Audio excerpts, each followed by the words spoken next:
नमस्कार विद्यार्थियों।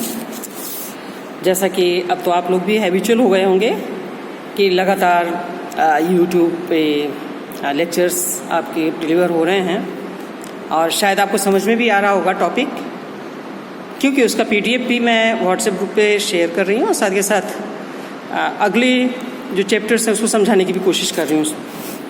तो आज का जो टॉपिक है वो है फ्रांस की प्रशासनिक व्यवस्था की मुख्य विशेषताएं।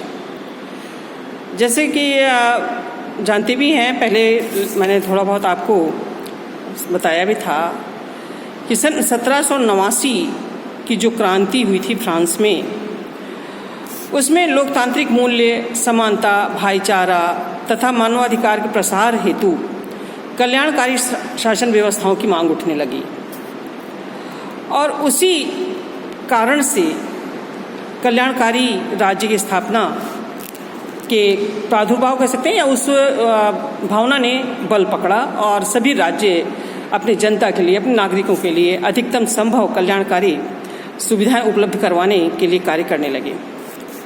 सन 1791 से 1958 तक फ्रांस में बहुत सारी अस्थिरता रही। बार बार संविधान निर्मित हुए, संशोधित हुए, शासन सत्ताएं परिवर्तित हुई।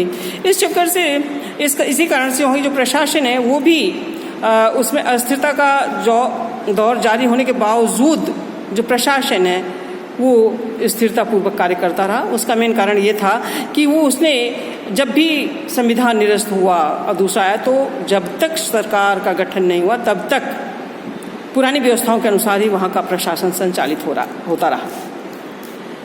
अब इसकी कुछ विशेषताओं को मैं बिंदुवार आपके सामने स्पष्ट करती हूँ। जैसा कि पहले बिंदु है शास्त्रीय प्रशासन से संबंधित है। फेरल हेडिल ने इस व्यवस्था को शास्त्रीय इसलिए मानते हैं क्योंकि राजनीतिक अस्थिरता के दौर में भी फ्रांस की जो प्रशासनिक व्यवस्था थी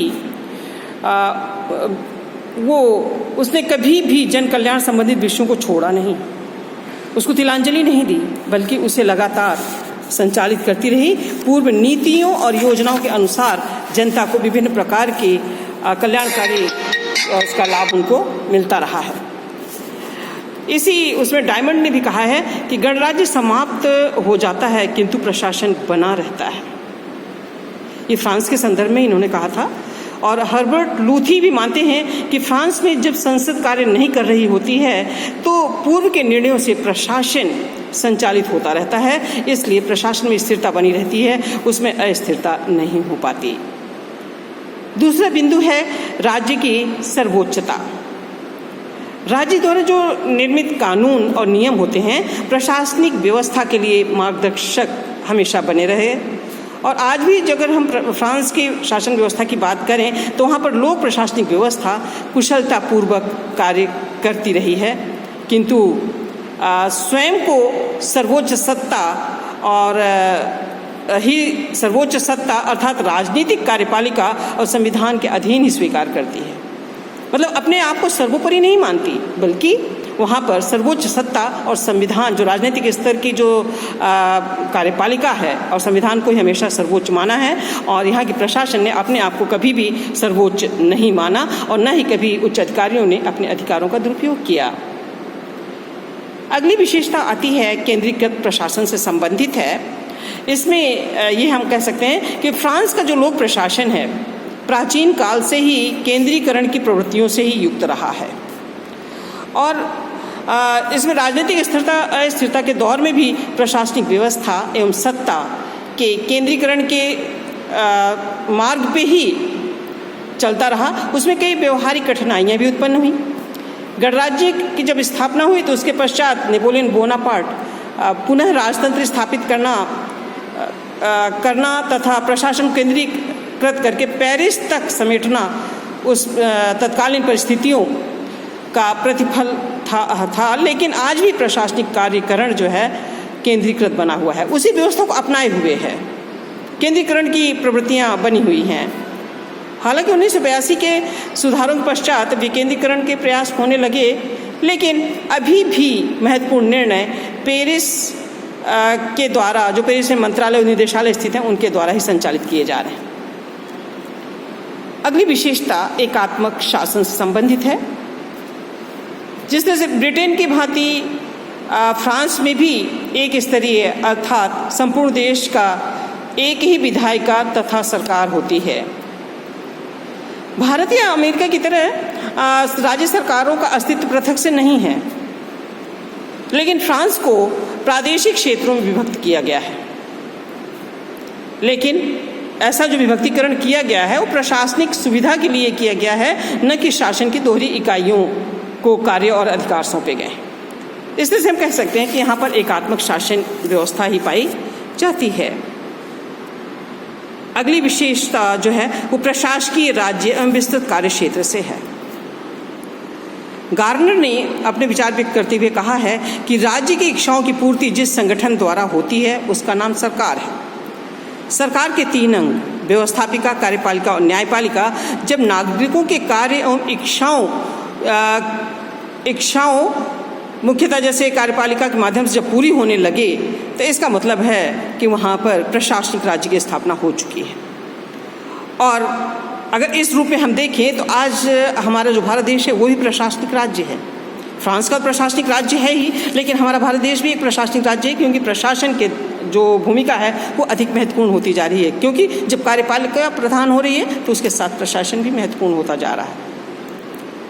अगली विशेषता जो कि काफ़ी अद्भुत है और एक बहुत अच्छी व्यवस्था हम कह सकते हैं, वो है फ्रांस में दोहरे कानून की। वहाँ पर सामान्य कानून और प्रशासनिक कानून 2 भागों में विभक्त है। जो प्रशासनिक कानून है वो जनता के आपसी विवादों को निपटाती है, और प्रशासनिक जो न्यायाधिकरण है वो प्रशासनिक और जनता के मध्य विवादों को निपटाने का कार्य करते हैं। इससे शीघ्रता से न्याय सुलभ हो पाता है। नेक्स्ट जो विशेषता बताई जाती है वह स्वच्छ, स्थायी एवं कुशल प्रशासन। फ्रांस की प्रशासनिक व्यवस्था जो है वो बिल्कुल स्वच्छ, अनुशासित और राष्ट्र हितों के प्रति प्रतिबद्ध मानी जाती है। यहाँ पर लूट प्रणाली का चलन कभी भी नहीं रहा, जैसा कि अमेरिका में पाया गया है। यहाँ फ्रांसीसी प्रशासन में अकर्मण्यता, लापरवाही, ऐसी बुराइयाँ देखने को बहुत कम मिलती है। अगली विशेषता है यहाँ की मिशनरी भावना। वहाँ के लोग अपना उत्तरदायित्व समझ के ही कार्य नहीं करते, बल्कि जनता की सेवा करनी चाहिए, इस उद्देश्य से ही अपने समस्त दायित्वों का निर्वहन करते हैं। अगली विशेषता सुदृढ़ एवं संगठित प्रशासन से संबंधित है। फ्रांस में कार्यपालिका की महत्वपूर्ण शक्तियाँ जो होती हैं वो राष्ट्रपति में निहित होती हैं। फिर भी जो वहाँ का प्रधानमंत्री है और उनकी जो मंत्रिपरिषद है उसे राष्ट्रीय नीतियों के निर्माण, उनके क्रियान्वयन तथा उनके प्रशासनिक तंत्र पर नियंत्रण करने के लिए उत्तरदायी बनाया गया है।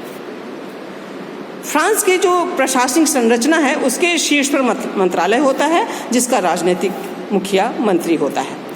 ये सामान्यतः भारत की व्यवस्था से मिलती है। तो इस तरह से वहाँ पे जो व्यवस्थाएं हैं, जो प्रशासनिक व्यवस्था है वो व्यवस्थित रूप से संगठित की गई हैं, जिससे कि अपने उत्तरदायित्वों का निर्वहन करती हैं। अगली जो विशेषता बताई जाती है वो प्रभावी लोक सेवाओं से संबंधित है। फ्रांस की लोक सेवाएं बहुत ही श्रेष्ठ तथा अनुशासित प्रकृति की मानी जाती हैं। वर्तमान में लोक सेवाएं 1945 में जनरल डी गॉल द्वारा स्थापित तंत्र का हिस्सा हैं। गार्नर के शब्दों में ये बिना किसी संदेह के कहा जा सकता है कि विश्व में अन्य कोई देश ऐसा नहीं है जहां प्रशासनिक अधिकारियों की मनमानी, शक्ति के दुरुपयोग और अवैध आचरणों के विरुद्ध निजी व्यक्तियों के अधिकार तथा इतने अधिक सुरक्षित हों जितने कि फ्रांस में हैं। इसलिए हम कह सकते हैं कि वहाँ पर जो न्यायिक व्यवस्था है, जो प्रशासनिक सेवक है, लोक सेवक हैं, वो भी बहुत ही स्वच्छ प्रकृति के हैं। नेक्स्ट इसकी विशेषता हम बता सकते हैं अर्ध स्वायत्त स्थानीय प्रशासन। अर्थात इसका मतलब यहाँ पर यह है कि एकात्मक तथा केंद्रीकृत प्रशासन की प्रशासनिक व्यवस्था में शहरी और ग्रामीण स्थानीय स्वशासन की इकाइयाँ सदैव से ही केंद्रीय प्रशासन के ही अधीन रही हैं। इसीलिए इन्हें अर्ध स्वायत्त स्थानीय संस्था कहा जाता है। फ्रांस की एक और प्रशासन की विशेषता बता सकते हैं, वो है सुदृढ़ अर्थव्यवस्था एवं दबाव समूह। अर्थात फ्रांस की जो अर्थव्यवस्था है तुलनात्मक रूप से सुदृढ़ और विश्वसनीय मानी जाती है। हालांकि फ्रांस में बेरोजगारी एक विकराल रूप धारण कर रही है, वो समस्या बनती जा रही है और जीवन स्तर अत्यंत उच्च स्तरीय होता जा रहा है। इसमें समस्याएं तो बहुत हैं। 1 जनवरी 1999 से फ्रांस में भी यूरो मुद्रा प्रचलित हो गई है। यूरो जो यूरोपीय संघ के राष्ट्रों के मध्य नए समीकरण बनाएगी। इसके बाद देखते हैं कि फ्रांस की प्रशासनिक व्यवस्था अभी काफ़ी मजबूत है, भ्रष्टाचार से मुक्त है, तो ये काफ़ी अच्छाइयाँ हैं उस प्रशासन में। हालांकि यहाँ की जो प्रशासनिक व्यवस्था है वो ब्रिटेन और अमेरिका की जो अच्छाइयाँ हैं उनको ग्रहण करते हुए यहाँ का संविधान निर्मित किया गया है और उसी संविधान के अनुसार यहाँ के प्रशासन को संचालित किया जाता है, जो कि जनता के लिए विभिन्न प्रकार की कल्याणकारी सुविधाओं को संपन्न करती है। और मुझे उम्मीद है आज ये जो टॉपिक था आज का फ्रांस की प्रशासनिक व्यवस्थाओं की विशेषता शायद आपको समझ में आ गया होगा। अगर आपको समझ में नहीं आया हो तो आप इस कमेंट बॉक्स में आप लिख सकते हैं, उसका जवाब देने की मैं कोशिश करूंगी। इन्हीं शब्दों के साथ धन्यवाद।